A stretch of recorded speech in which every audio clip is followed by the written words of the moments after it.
নমস্কার, আমি বঞ্চিত ফ্রেশার্সদের তরফ থেকে চৈতালি মুখার্জি বলছিলাম।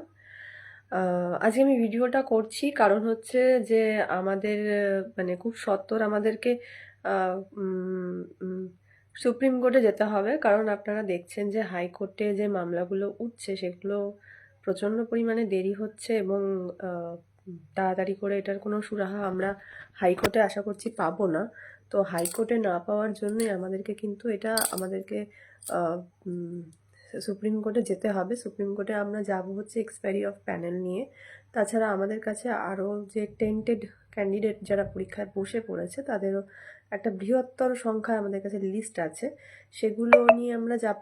প্লাস 70-70 যারা পেয়েছে আমরা ফ্রেশার্সরা, তো 70-70 পেয়েও মানে নট কল ফর ভেরিফিকেশন, তাদেরকে নিয়েও আমরা সুপ্রিম কোর্টে যেতে চলেছি। তো আমাদের এই মুহূর্তে ফান্ডের খুব অসুবিধা। তো আপনারা যদি সবাই মিলে আমাদেরকে একটু ফান্ড দেন তাহলে মানে আমাদের খুব সুবিধা হয়।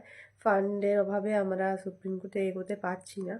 তো আপনারা যদি সকলে মিলে একটু ফান্ড দিয়ে আমাদেরকে হেল্প করেন তাহলে আশা করছি আমরা সুপ্রিম কোর্টে খুব তাড়াতাড়ি এই মামলাগুলো নিয়ে মামলাগুলো আমরা উঠাতে পারবো। তো তাড়াতাড়ি আপনারা একটু ফান্ড দিন এবং ফান্ড দেওয়ার চেষ্টা করুন। নমস্কার।